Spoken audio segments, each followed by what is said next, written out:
20 years or so, this part of Herring Avenue in the city of Ozark became a shrine. In fact, if you look right over there, you'll see the crosses. They've been in place since 1999, the very site where the bodies of Tracie Hawlett and J.B. Beasley were found in the trunk of Beasley's vehicle. The long wait on who the alleged killer is appears to be over. Two 17-year-old girls, J.B. Beasley and her best friend, Tracie Hawlett, were found dead in the trunk of a car on their way to a party to celebrate J.B.'s birthday. What happened after that will definitely shock you. Kindly tell us in the comments section where you are watching from as we go deeper into this case. It is summer 1999. The country felt light. The economy was booming. Boy bands played on every radio station. Nobody was thinking about danger. In southeastern Alabama, that feeling was even stronger. Dothan was a small city. Everybody's parents seemed to know each other.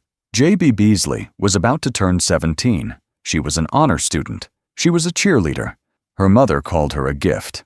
Beside her, always, was Tracie Hawlett. The two had been best friends since middle school. Where one went, the other followed.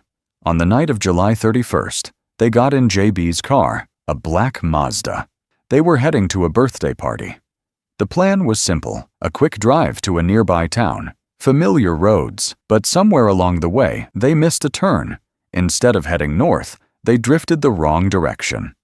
They ended up 20 miles off course. Two teenagers, lost in the dark. Around 11:30 that night, they pulled into a gas station. It had already closed, but a woman named Marilyn was still there. She'd stopped to buy sodas with her daughter. The girls asked her for directions home. Marilyn remembered how normal it all felt. The car was clean. The girls were calm. Nothing in their voices suggested fear. They were just two kids, a little embarrassed, hoping to get home. Marilyn pointed them the right way. Then Tracie walked to a payphone on the wall. She called her mother, Carol. The call was short. Tracie said they'd gotten lost, but now they had directions. The last words her mother ever heard her say were simple. "Mom, I love you. Be home soon." Marilyn watched the black car pull out of the lot. She watched it turn right, exactly like she said. Then it disappeared into the dark. That was the last time anyone saw them alive. There's one more detail from that night worth remembering. A small white truck showed up on the store's camera. It was parked at a gas pump. Right around the same time, Tracie was on the phone. No one ever paid for gas at that pump. No one in town recognized that truck. Its driver was never clearly seen. For years, that blurry shape would haunt the case. The next morning, J.B. never came home. Neither did Tracie. Their families reported them missing right away. Within hours, police found the black Mazda. It was parked on a quiet street, less than a mile from that payphone. At first, nothing looked terrible. No crash damage. No signs the car had been forced off the road. It just looked abandoned, but small details told a different story.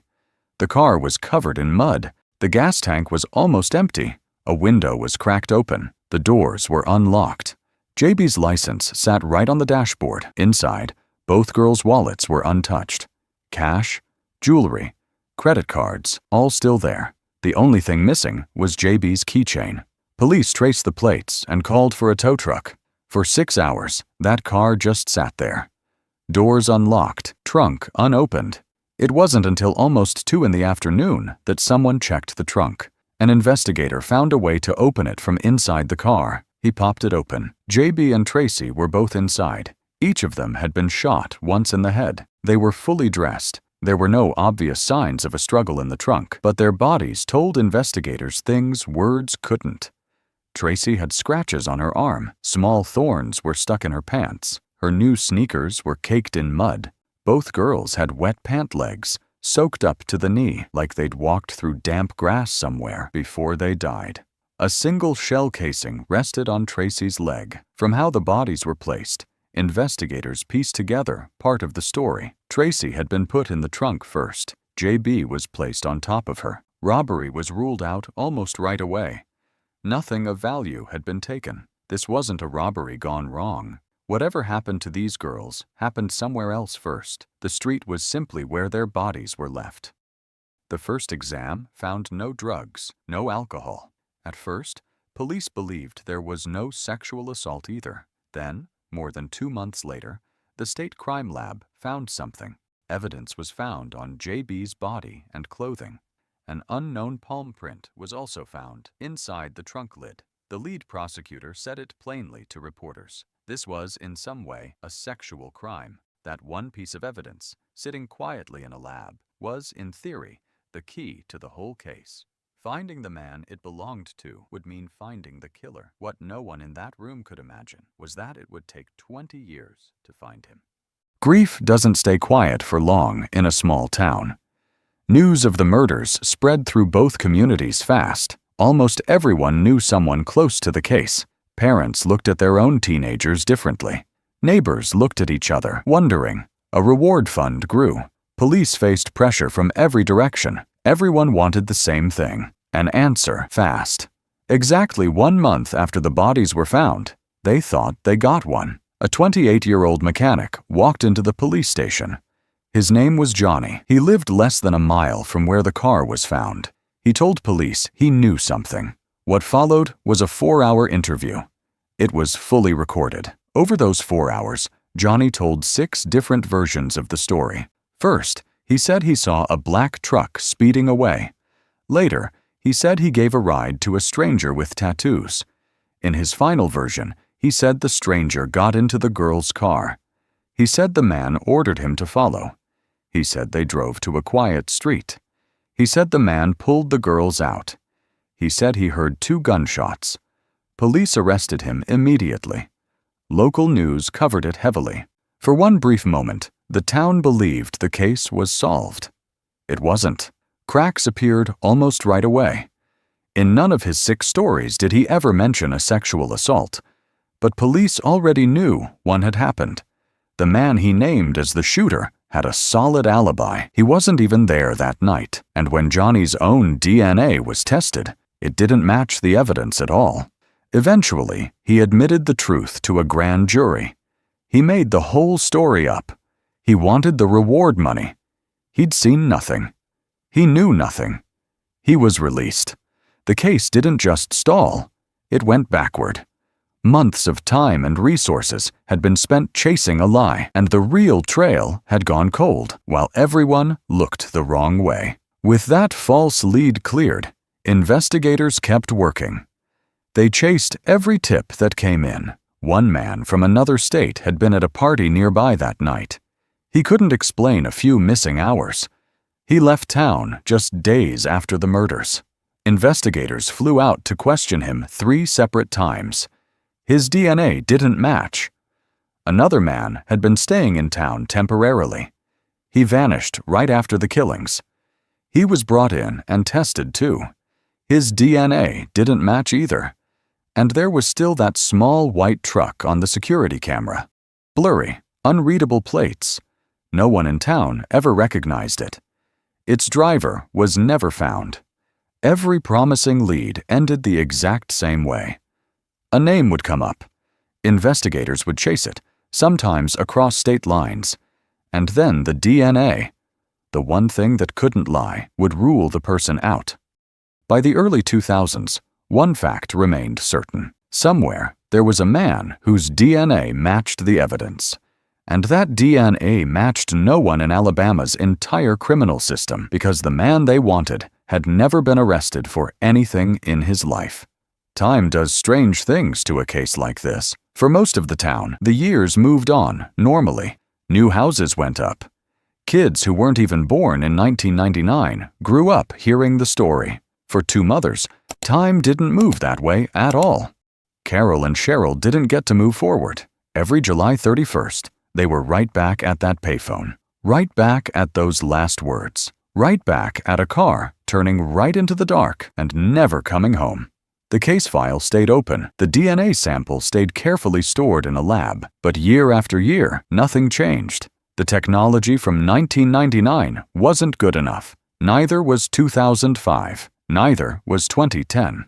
The state's criminal database kept growing, but only in one direction. It only added people who had been arrested. If their suspect kept his hands clean for 20 straight years, the database would never see him. It didn't matter how big that database got.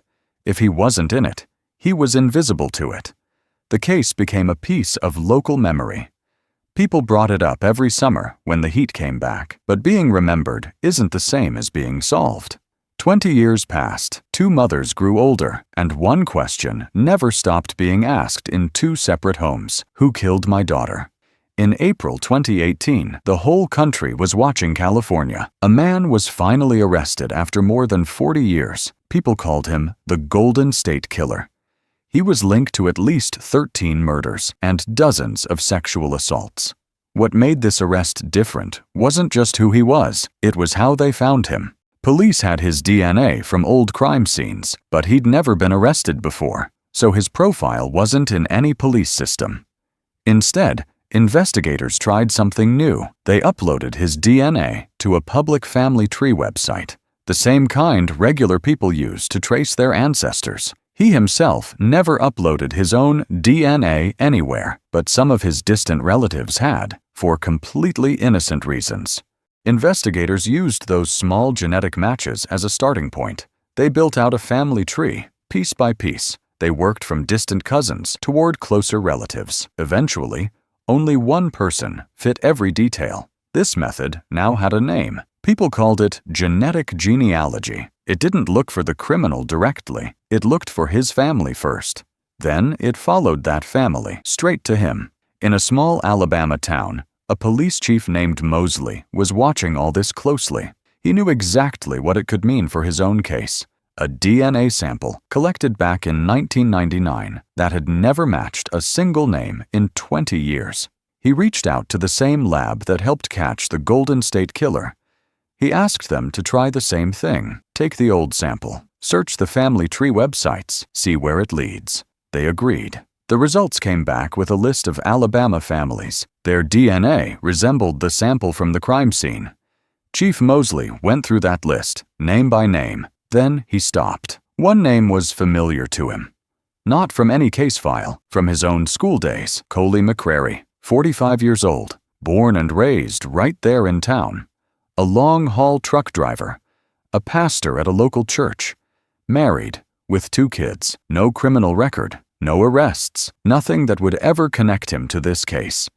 In town, people liked him. Neighbors chatted with him in their yards. His church looked up to him. If you'd asked almost anyone about Coley, they'd have had nothing bad to say. And that's exactly why his DNA was never in any system. He'd simply never needed to be tested. Chief Mosley made a careful choice. Confronting him outright was risky. He might call a lawyer. He might disappear. So instead, Mosley invited him in as an old acquaintance, not as a suspect. He told him plainly, "You're not a suspect, but I need your DNA to help us find who we're really looking for." Coley's wife, Jeanette, sat right beside him. She encouraged him to cooperate. She had no reason to think twice about it. Coley agreed. He sat calmly while an officer swabbed his cheek. He had no idea that the family tree already pointed straight to him before he'd even walked through the door. The test results came back, with no doubt at all. Coley McCrary's DNA matched the sample from J.B. Beasley's body, the sample that had waited, untouched, for almost 20 years. When police confronted him, he denied everything. He said he didn't know either girl. He said he wasn't even in town that night. On March 15th, 2019, almost 20 years to the day, Coley McCrary was arrested. He faced multiple counts of murder and rape. Prosecutors said they would seek the death penalty.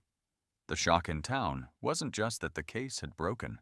It was who had broken it open: a pastor, a father, a familiar face people had passed for 20 years, for 2 decades, while 2 mothers waited for any answer at all. The man responsible was going to work, raising his children, sitting in a church pew every Sunday, less than 30 miles from where he left 2 girls in a trunk. The trial should have started back in 2020. A global health crisis delayed it for years. It finally opened in April of 2023, 24 years after the murders. Coley, now 49, faced 4 counts of murder and 1 count of rape. Over 8 days, the courtroom heard from dozens of witnesses. Coley took the stand himself. That's a big risk for any defendant. and on the stand, his story changed completely. Back in 2019, he'd denied knowing the girls at all. Now, he claimed he'd met JB months earlier at a mall. He said she'd used a different name. He said they'd stayed in touch. He said they planned to meet that night. He claimed his truck broke down nearby. He said he happened to run into the girls at the payphone. He said the girls willingly drove him to his truck. He claimed he and JB had consensual contact in the truck cab. He said the girls then drove him home, and he knew nothing more. Asked why he lied back in 2019, he said he was afraid his wife would find out. The prosecution took that story apart, piece by piece. There were no texts, no calls, no witnesses, nothing at all to support a relationship before that night. Marilyn, the woman from the gas station, testified again. She said plainly, the girls were simply lost. There was no sign of any planned meeting. Tracie's own phone call to her mother backed this up. They were headed home, not toward some date. Prosecutors laid out their own version of events. They said Coley approached the girls' car at the store. He forced them, at gunpoint, to another location. That explained the mud. That explained the wet, torn clothing. He assaulted JB. Then he shot both girls. He placed their bodies in the trunk. He drove the car to that quiet street. Then he left it there. But the most powerful testimony came from someone unexpected, his own wife, Jane. The same woman who, back in 2019, sat beside him and urged him to cooperate. On the stand, she said something different now. She testified that her husband went out that night in 1999 and didn't come home for hours he could never explain. 20 years of trust, unraveling in a single answer. On April 25, 2023, the jury began deliberating. The next day, they returned a verdict, guilty, on all 4 counts. The day after that, they returned again with a sentence, life in prison, no chance of parole. Not the death penalty prosecutors wanted, but a sentence that meant he would never walk free again. In the courtroom, Carol sat in silence for several minutes. She later said she was stunned.